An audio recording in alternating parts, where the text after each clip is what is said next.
தான் இன்றைக்கி தமிழக பாரதிய ஜனதா கட்சியும் இந்திய பாரதிய ஜனதா கட்சியும் இயங்கிக் கொண்டிருக்கிறது. மோடி அவர்களுடைய ஆசையோ இல்லை உள்துறை அமைச்சருடைய ஆசையோ இல்லை. டெல்லியில் கிட்டத்தட்ட 5 நாள் வச்சிருக்காரு. உண்மையாகவே அவருடைய ஆசை ஒத்துழைப்போ இல்லைன்னு இல்லை நீங்கள் ரெசிக்னேஷன் லெட்டர் கொடுத்த பிறகு எப்படி ஆசை இருக்க முடியும்? ஒரு கட்சியில் இருந்து கொண்டு ராஜினாமா கடிதம் கொடுத்து விட்டு பிறகு அவர்கள் போன பிறகு ஆசீர்வாதம் எப்படி இருக்க முடியும்?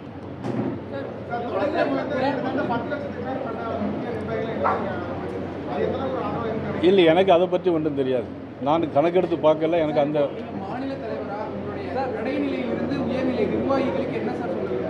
இந்த மாதிரியான சூழ்நிலையை எப்படி கையாளணும் என்ன சொல்லுவீங்க? அதாவது எங்களுடைய கடைநிலை கிளை தலைவர் முதல் மாநில நிர்வாகிகள் வரையில் நான் வேண்டுகோள் வைப்பது, யாரும் எதையும் நம்பி ஏமாந்து இது இயக்கம் பாரதிய ஜனதா கட்சியிலும் இருந்து கொள்ளலாம், இந்த இயக்கத்திலும் இருந்து கொள்ளலாம் என்கின்ற எண்ணம் யாருக்கும் வேண்டாம். அதை தவிர்த்து நம்முடைய கொள்கையின் அடிப்படையில் பாரதிய ஜனதா கட்சியில் மட்டுமே உறுப்பினராக இருந்து செயல்பட முடியும் என்பதை என்னுடைய அனைத்து தலைவர்களுக்கும் எங்களுடைய கிளை கழகத்துடைய பொறுப்பாளருக்கும் என்னுடைய வேண்டுகோளாக வைக்கிறேன்.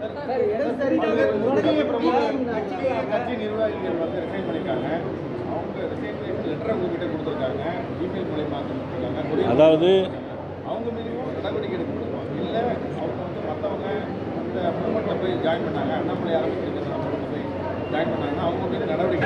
அதாவது ஒரு கட்சியில் இருக்கும்போது ஒழுங்கு நடவடிக்கை எடுக்கலாம். ஆனால் கட்சியிலிருந்து போன பிறகு அவங்க மீது நடவடிக்கை நம்ம எடுக்கிறதுக்கு நமக்கு முடியாது.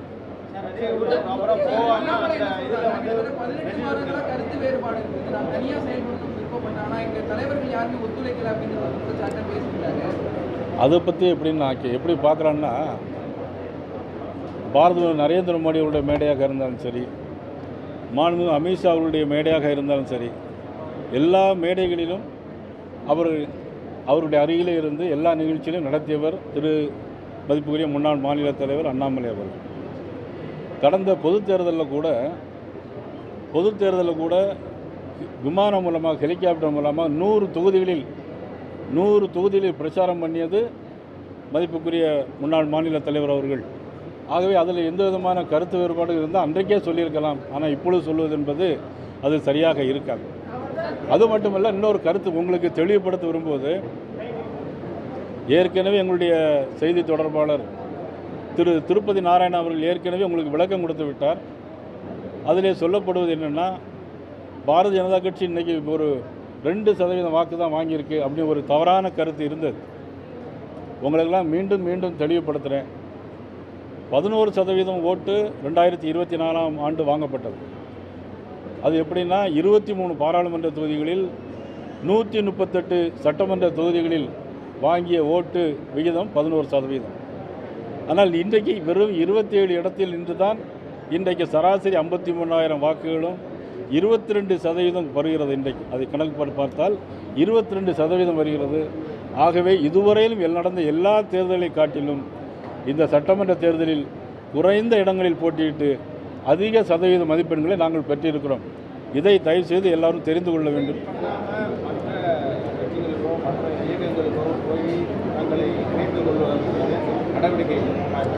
இல்லை, அவர்கள் கட்சி விட்டு போன பிறகு எப்படி நடவடிக்கை எடுக்க முடியும்?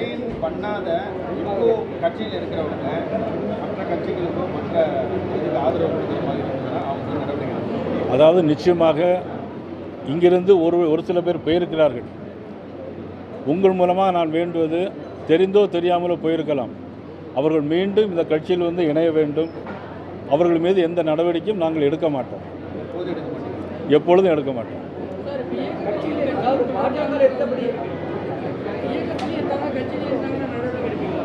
கட்சியில் மட்டும்தான் இருக்க முடியும்.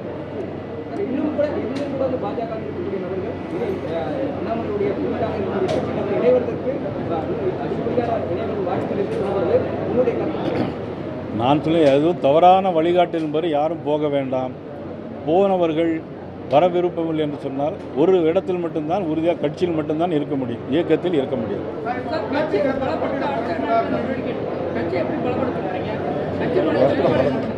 இந்த கட்சி பலமாக தான் இருக்கிறது. கட்சி பலவீனமாகவே இல்லையே. யார் சொன்னால் அவங்களுக்கு கட்சி பலவீனமாக இருக்குன்னு? இன்றைக்கி பார்த்தீங்கன்னா அவ்வளோ பேர் வந்திருக்காங்க. தமிழ்நாடு முழுக்க இன்றைக்கி வந்துக்கிட்டே இருக்கிறாங்க. தமிழகத்தில் இப்போ நாங்கள் பார்த்துட்ருக்கோம், அதிமுகவிலிருந்து பல பேர் மாற்று கட்சிகள் நேற்று ஈவினிங்லேருந்து பாஜகவில் இருந்து பல கட்சிகள் போய் இல்லை மற்ற குறிப்பாக அண்ணாமலை ஆரம்பித்திருக்கிற அந்த இயக்கத்துக்குள்ள சேர்றாங்க. அதிமுகவும் சரி பாஜகவும் சரி இந்த நிலவரத்தை பார்க்குறாங்க.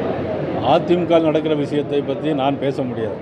அது அவருடைய உள்கட்சி பிரச்சனை.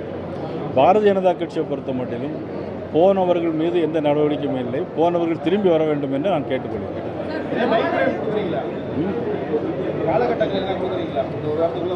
இல்லை இல்லை, எப்பொழுதும் வரலாம். ஏன்னா தெரியாமல் தான் போயிருக்காங்க நிறைய பேர். நான் தமிழில் தான் பேசினேன் உங்கள்கிட்ட. அதாவது பாரதிய ஜனதா இல்லை பாரதிய ஜனதா கட்சியில் மட்டும்தான் இருக்க முடியும். இங்கேயும் செயல்படலாம், அங்கேயும் செயல்படக்கூடாது என்பதற்காக தான் இந்த ப்ரெஸ் மீட்டை உங்களை கூப்பிட்டு உங்களுக்கு முதல்ல நான் சொல்லியிருக்கேன். அதாவது திருப்பி வரும்போது அவங்க மீது நடவடிக்கை எடுக்க வேண்டாம். கட்சி விட்டு விலகி போனவர் மீது எப்படி நடவடிக்கை எடுக்கணும்?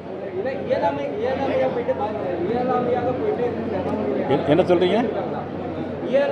இயலாமையில் தெரியாமல் எது தெரியாமல் நிறைய பேர் போகலாம்ல. ஏதோ இங்கேயும் இருக்க, நம்ம தம்பி சொன்ன மாதிரி இங்கேயும் இருக்கலாம் அங்கேயும் இருக்கலாம்னு சொல்லி போன மாதிரி தெரியாமல் போகலாம்.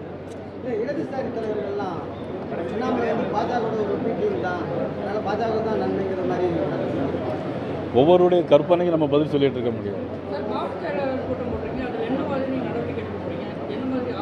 மாவட்ட தலைவர்கள் கூட்டம் போட்டது மாவட்ட செயலாளர்கள் இல்லை, மாவட்ட தலைவர்கள் கூட்டம் போட்டது நேற்று 5ஆம் தேதி இந்த உலக சுற்றுச்சூழல் தினத்தை கொண்டாடணும். எல்லா இடங்களிலும் பரவி வருகின்ற வெப்பமயமாக்குதல், குளோபல் வார்மிங்கை தடுப்பதற்காக மரங்கள் நடணும். பிறகு 10ஆம் தேதி உலகத்தினுடைய மிகப்பெரிய தலைவர், இந்தியாவை அதிக நாட்கள் ஆண்ட பாரத பிரதமர் நரேந்திர மோடி அவருடைய தமிழக சாதனைகள் அனைத்தையும் எப்படி கொண்டாட வேண்டும். 3வது ஜூன் 21ஆம் தேதி எங்களுடைய யோகா தினம். இதையெல்லாம் எப்படி கொண்டாட விட வேண்டும் என்பதற்காகவும் உள்ளாட்சி அமைப்பு தேர்தல் வந்தால் அதற்காக தயாரான சூழ்நிலையில் பாரதிய ஜனதா கட்சி நடவடிக்கைகள் எடுப்பதற்காக திருச்சியில் 8ஆம் தேதி நாங்கள் மாவட்ட தலைவருடைய கூட்டத்தை கூட்டியிருக்கோம்.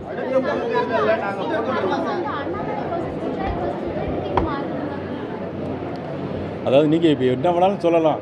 ஆனால் உலகத்திலே மிகப்பெரிய கட்சின்னு நான் சொன்னேன். இந்தியாவில் இன்றைக்கி 1700 எம்எல்ஏக்களுக்கு மேலே இருக்கிறாங்க. 270 பாராளுமன்ற உறுப்பினர்கள் வச்சுருக்கிறோம். ஆக தமிழகத்தில் வருங்காலத்தில் பாரதிய ஜனதா கட்சிக்கும் ஆளுங்கட்சிக்கும் தான் எங்களுக்கு போட்டி நிச்சயமாக இருக்கும்.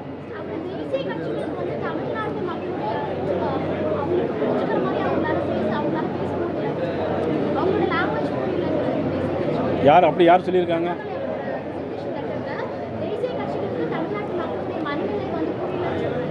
வணக்கம் தமிழகம், பிரதமர் மோடி படம்.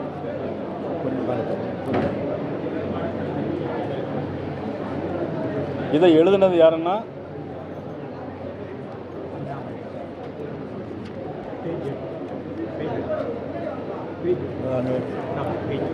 திரு அண்ணாமலை அவர்கள். நமது பாரத பிரதமரை பற்றிய புக்கு இது. அதில் எழுதியிருக்காங்க. அதில் ஒரு எழுத்து எழுதியிருக்காங்க. நான் இப்போ உங்களுக்கு படித்து காட்டுறேன்.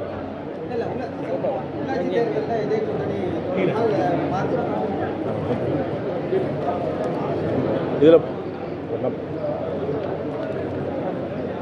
தமிழர்களுக்காக மோடி,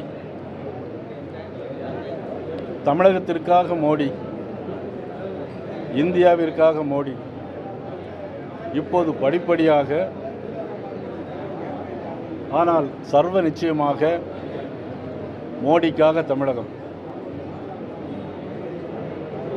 இதை இங்கே பாருங்க. இந்த படிச்சிங்களா? இதுதான் பதில் உங்களுக்கு.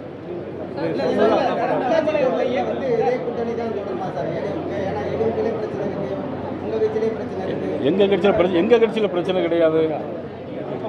ஏடிஎம்கில் இருக்குன்னு நான் சொல்ல முடியாது. எங்கள் கட்சி என்றைக்குமே ஸ்ட்ராங்காக இருக்குது. உள்ளாட்சி தேர்தலுக்கு பாரதிய ஜனதா கட்சி இந்த கூட்டணியோடு சேர்ந்து போட்டியிடும்.